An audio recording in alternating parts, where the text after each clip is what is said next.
Pascoal. Quando começou exatamente a sua vivência com esse universo da arte? Você era criança, adolescente? Que episódio, que momento assim na sua vida marcou isso? Pois é, a minha convivência com a arte, com o teatro principalmente, né, começou, eu acho que nasceu mais ou menos juntos. Né? O teatro nasceu, o TEA nasceu em 62, em julho, e eu nasci em fevereiro de 62, ou seja, nós somos quase gêmeos. Né? Então essa relação, ela vem desde cedo, desde sempre, né, no teatro. Então as pessoas frequentavam a nossa casa lá, a casa dos meus pais, e desde pequeno que eu convivi com teatro, por exemplo. Quantas e quantas noites eu dormi, por exemplo, nas coxias da Rádio Difusora ali. A Rádio Difusora era um local onde ensaiava, porque não tinha outro espaço. Era na Rádio Difusora e na Associação Comercial. Também tinha um auditório ali.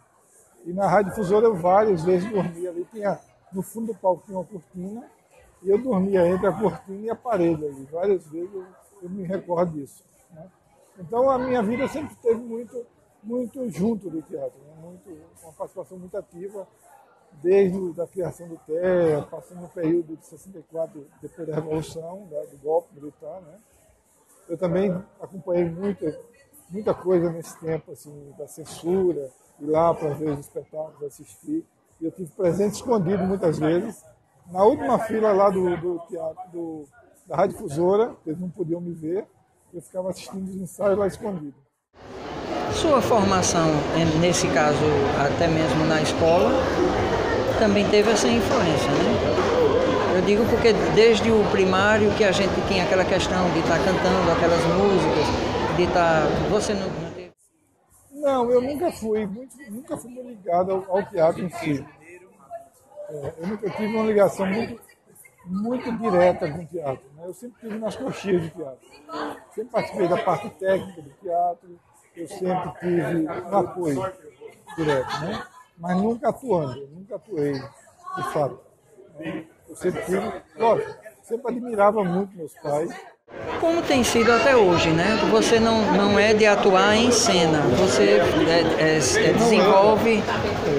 Teve o período? Não era de atuar em cena. Eu estreio um espetáculo na próxima semana, daqui a 15 dias, atuando. Mas a minha vida toda foi pautada muito mais na produção, né? Sempre nos bastidores do teatro, né?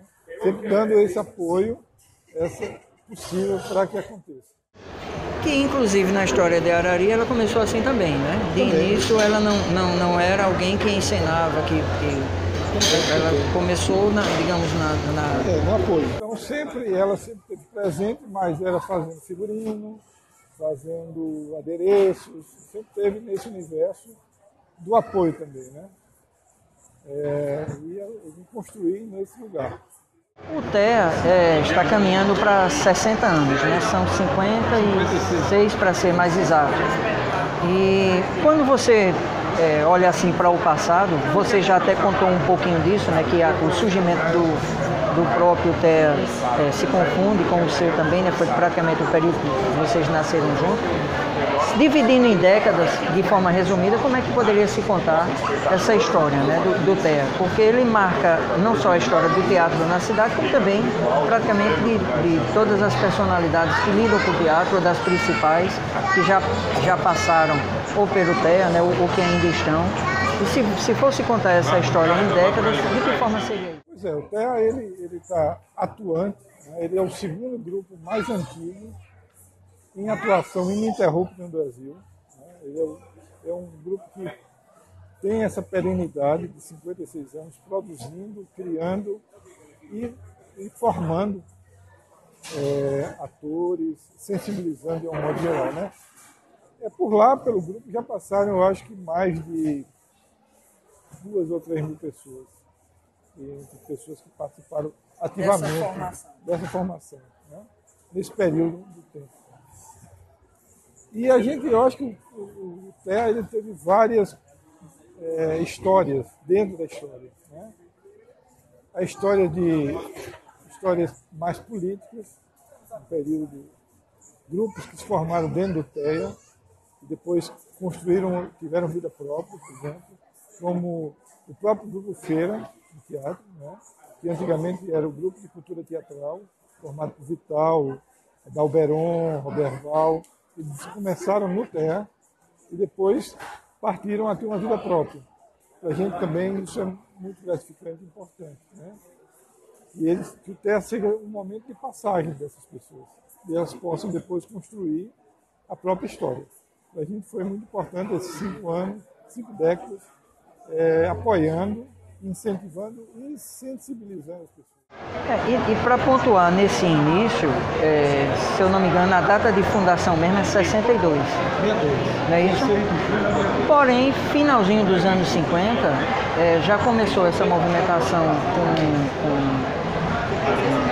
o próprio Argemiro e esse grupo que você disse que já estava, digamos, iniciando esse processo. Na realidade, meu pai... E era um período delicado também para o país. Meu pai ele fazia parte do Teatro de Amadores de Caruaru. Então era um outro grupo que existia aqui. E no início dos anos 60, eles participaram de um festival, né? E com essa participação no festival eles sentiram a necessidade de evoluir um pouco a produção de teatro na cidade. Porque era um teatro muito, vamos dizer assim, muito simples que se fazia aqui naquela época, como ele mesmo dizia, né? Um teatro em que você decorava um texto e ia para o palco.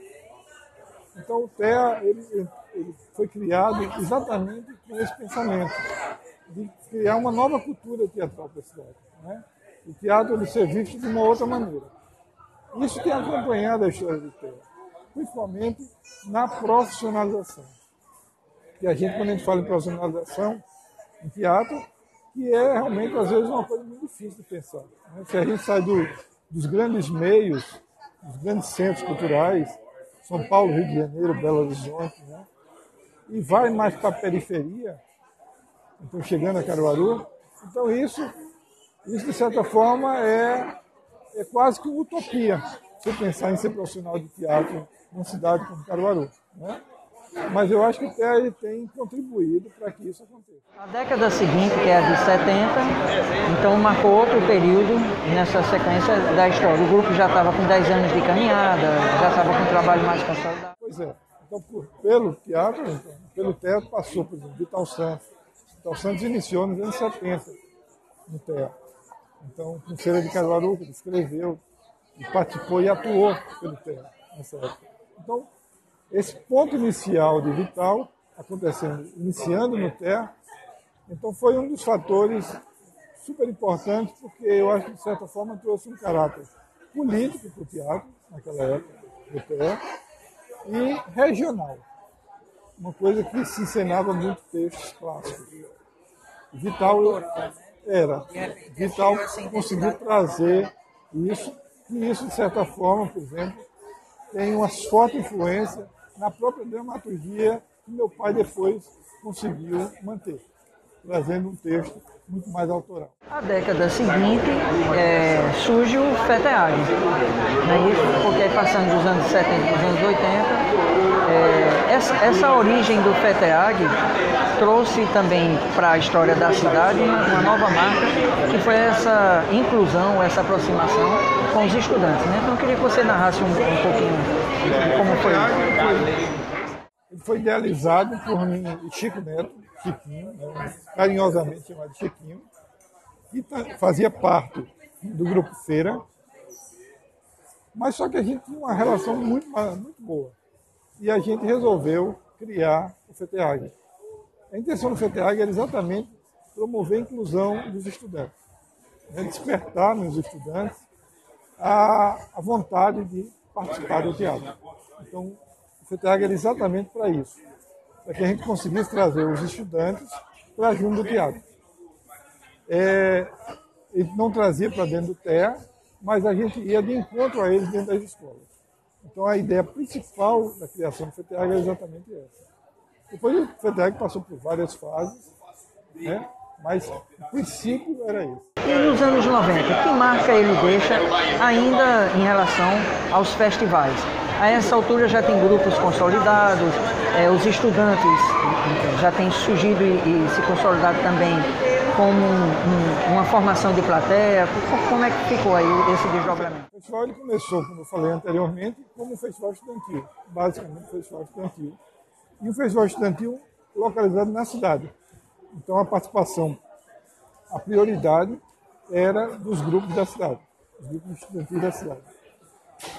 Na época de 90, esse festival ele abriu, a gente abriu um pouquinho maior o leque e a gente começou a receber grupos de todo o estado. A partir dos editais do Funcultura, da Fundarp, que contemplava esse tipo de apoio, então ele começou a receber grupos do estado. E é tanto que nessa época o festival ele criou também um outro nome, que era o FETEP, que era o Festival de Teatro Estudantil de Pernambuco. Né? Além do FETEAG, que foi criado esse nome, depois a gente abandonou. Certo, quer dizer que era algo que caminhava paralelo. Mas aí depois a gente abandonou esse nome e deixou só FETEAG.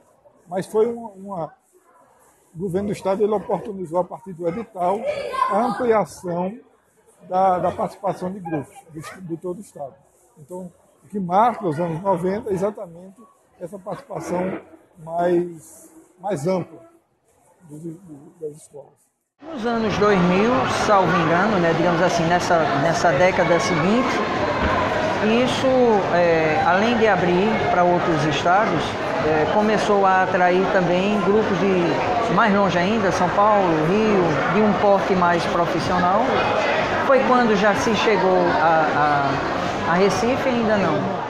Em 2004, desculpa, isso era uma coisa que já acontecia. A gente trazia alguns grupos profissionais para abrir, por exemplo, o festival. Isso era uma praxe. Isso era uma praxe já, né? Trazer alguns grupos, principalmente de Recife. Em 2004, a gente criou uma mostra que a gente chamava de mostra profissional. Então, a gente teria agora a mostra estudantil e, paralela a ela, uma mostra profissional. E qual é a ideia da mostra profissional? Por que trazer uma mostra profissional? Exatamente para estimular a produção cultural na cidade. As pessoas da cidade poderem ver obras que dificilmente viriam. Né? E dificilmente teriam a chance de vê-las fora daqui. E aí a gente criou exatamente a mostra profissional para possibilitar a circulação pela cidade desse espetáculo. O primeiro espetáculo que veio para a mostra profissional foi Espiral o Brinquedo Meu, de Helder Vasconcelos, um antigo integrante do Mestre Ambrósio, um músico, né? E ele montou esse espetáculo com a participação, com a direção de um grupo super importante de Campinas, o Lume Teatro. Então, em 2004, a gente inaugurou essa nova fase do festival com esse espetáculo, com Espiral o Brinquedo Meu. E então, no caso, só nessa última década é que foi feito esse experimento de conciliar o FETEAG sair de Caruaru, digamos, ou do Agreste, fazendo conexão com Recife. Foi há 3 anos atrás, mais ou menos, que foi feito, inclusive, o lançamento em Recife. Foi a partir daí? Então, a gente, em 2000 na verdade, em Recife, a gente começou em 2016. Então, a década seguinte. A partir de 2016, a gente abriu uma janela em Recife. Eu digo uma janela porque essa janela era fundamental para a gente, porque a mídia da capital, ela nunca chegava aqui. Ela nunca chegava, era muito difícil. Por mais que a gente insistisse nisso, de criar um canal com a mídia da capital, com os grandes jornais, a gente nunca tinha muita cobertura. Então, a partir de 2016, a gente viu a necessidade de fazer isso, de criar uma porta de entrada. A partir dessa janela, a mídia começar a enxergar a produção que acontecia aqui. E para a gente isso gerou um retorno de mídia muito grande. Né? Os jornais começaram a descobrir o festival, que já acontecia há muito tempo, mas que eles não conseguiam. E que quando tinha essa cobertura, tinha mais como uma nota, né? Notas. Né? A gente conseguiu, por exemplo, páginas de jornais a partir de 2016. Então, para a gente foi um outro marco. A gente teve um marco da criação da mostra profissional em 2004 e em 2016 o marco de ampliar essa grade de espetáculos levando até Recife. E a partir do ano passado, salvo engano, isso inclusive abriu para uma janela maior ainda, mais ampla ainda, que foi até mesmo com a produção internacional. Né? Isso o FETEAGRO começou a possibilitar isso. Na verdade, em 2016. Em 2016 a gente abriu a janela. Em 2016 a gente trouxe já o Bruno Humberto, em português, trouxe a El Caravan, uma judia, né? Que a gente já trouxe para cá. Em 2016. Em 2017 a gente repetiu essa dose da internacionalização do festival, com produções da Suíça, da Alemanha, da África do Sul. O intercâmbio, né? Eu acho que foi o ano passado, que foi também alguém... Em 2017 a gente criou uma parceria com 2 outros festivais, o Tempo Festival, do Rio de Janeiro, e o FIAC, em Salvador. Então, a partir desse convênio, dessa parceria entre os 2 festivais, a gente conseguiu a circulação de obras super importantes aqui na cidade, tanto aqui quanto em Recife. Como exemplo, o Black Orphan imitando Sally, uma sul-africana que mora na Suíça. A gente está caminhando já para o finalzinho, então aguarde aí, que o programa já está encerrando. Mas antes que a gente chegue a esse final, esse momento que o país está vivendo agora, né, comecinho de 2019, estamos vivendo não só um novo governo, mas uma nova realidade. Né? Por exemplo, o Ministério da Cultura deixou de ser ministério para ser uma secretaria especial. Então, uma série de situações é criada, inclusive por um comportamento conservador, né, mais conservador, que começa a querer, digamos, enquadrar ou limitar o campo da arte, até mesmo beirando a censura em muitas situações.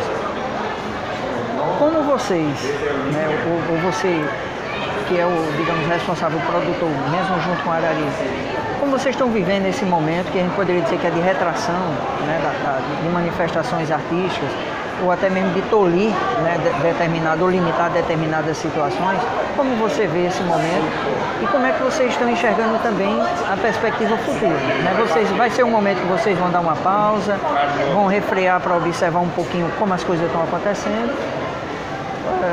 Como é que vocês estão reagindo a isso? Qual a perspectiva para o FETEAGRO e para o TEA? Esses momentos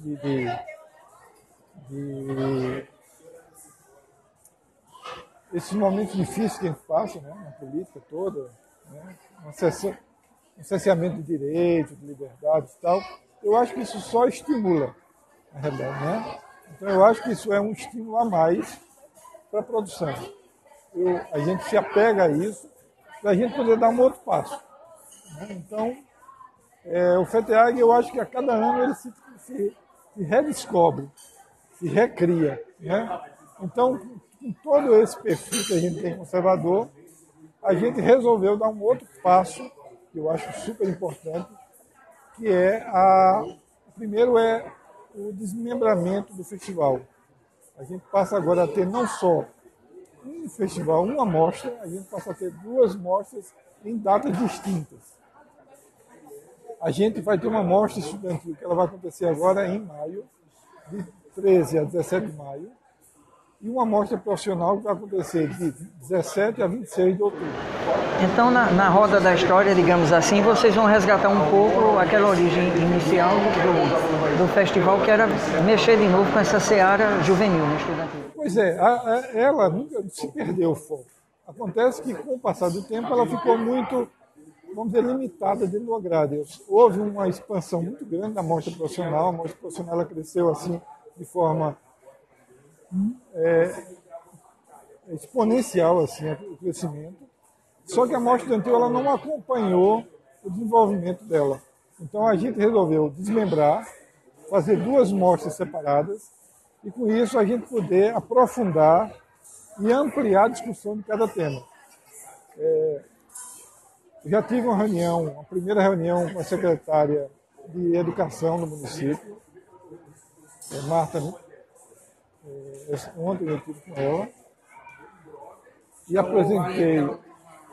apresentei um projeto a ela, um projeto que a gente tem acalentado há muito tempo dentro do FETEAGRO, que é a ampliação que ela deixe de ser uma ação só para estudantes, mas ela também consiga atender a uma demanda dos professores, né? do corpo docente, né? Envolver mais eles nessa discussão.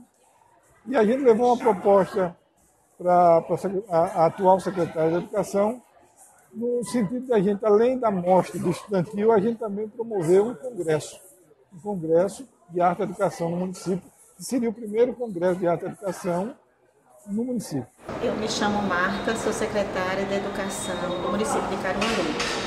E eu venho, nesse momento, evidenciar o trabalho que nós estamos fazendo em todas as escolas desde o ano de 2018, trazendo a arte e a cultura para a sala de aula, para ser vivenciada, discutida, trazendo a sensibilidade dos estudantes e, ao mesmo tempo, buscando habilidades que possam evidenciar esse trabalho artístico, trazendo as várias linguagens artísticas, o teatro, a dança, a música, para o chão da escola.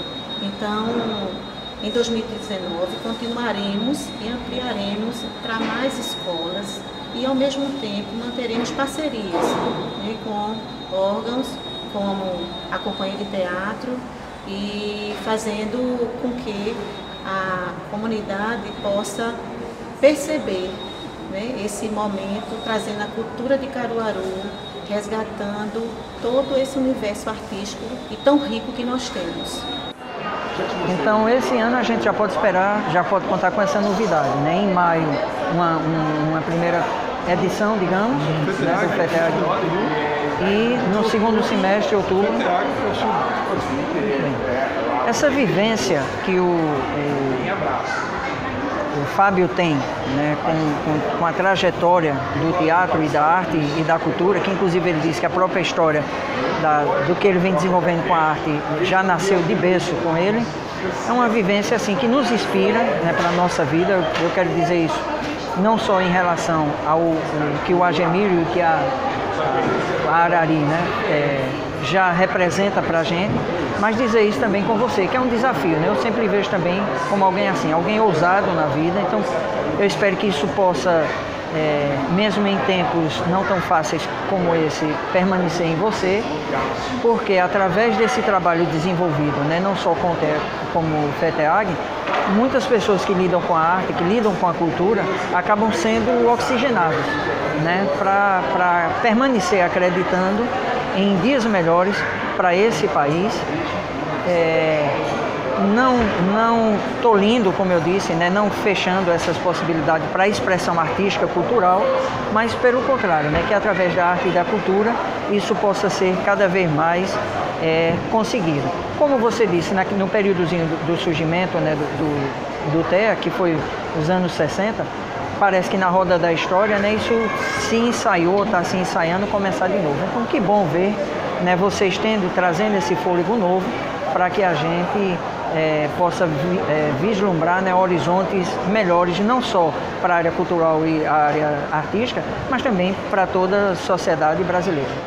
Pois é, eu fico muito feliz, assim, da gente ter essa oportunidade que a gente tem de poder falar um pouquinho sobre os projetos, né, e também, assim, essas parcerias que a gente encontra nos caminhos, né? Como você, sempre deu esse apoio total para a gente. E acho fundamental isso, a gente está alimentando isso, né? Porque isso nos retroalimenta, né? Então, a gente alimenta vocês alimentam a gente com isso. E aí a gente vai construindo juntos e se desafiando. A cada etapa é um novo desafio, né? Eu acredito muito na gestão atual da prefeita. Eu acho uma pessoa super sensível, né? Tanto ela quanto o próprio Léo Salazar, Fuso. Então, eu acho uma gestão assim super sensível. Eu acho que a gente nunca teve. E nesses viés que, inclusive, a gente está trazendo para o debate, havendo essa conciliação, né? Seja no campo educacional, no campo da cultura, que é por onde passa tudo isso que a gente está discutindo. Então, a gente, levando em consideração, por exemplo, o modo da prefeita, que ela fala em transformar a cidade a partir da educação, então foi a partir desse ponto de transformação que a gente propôs ampliar o festival. Né? A gente já sabe da sensibilidade dela, o que ela tem feito pelo festival nesses últimos dois anos, né? a sensibilidade que ela teve com o festival, ela entender a necessidade de transformar esse festival num evento muito maior do que ele é, né? Exemplo, por exemplo, os festivais que acontecem no Brasil, como em Santos, como em Blumenau, o festival estudantil que acontece em Blumenau.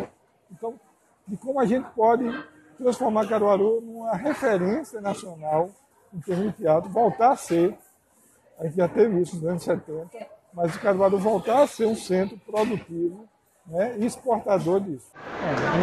Quem sabe até em contrapartida com outras experiências que vêm acontecendo por aí, né? Eu acredito muito nisso. Assim, fiquei muito feliz também pela receptividade que eu tive da secretária de Educação, né? Então, eu acho que isso tem uma grande possibilidade de a gente poder ampliar esse quadro, né, de formação, né, para o corpo docente, coisa que a gente não tinha. O corpo docente, dentro do festival, ele era uma coisa quase representativa, né? A gente quer dar uma voz ativa a esses professores, que eles possam ser protagonistas dessa história também. Então, eu acho que isso é mais uma etapa do festival que a gente consegue evoluir. Então vem aí, fique de olho, né, o FETEAG parte 1 em maio e a segunda parte do festival em outubro. Fábio, muito obrigado. Paulo. Viu, Foi um prazer. A gente se encontra no próximo Vivência.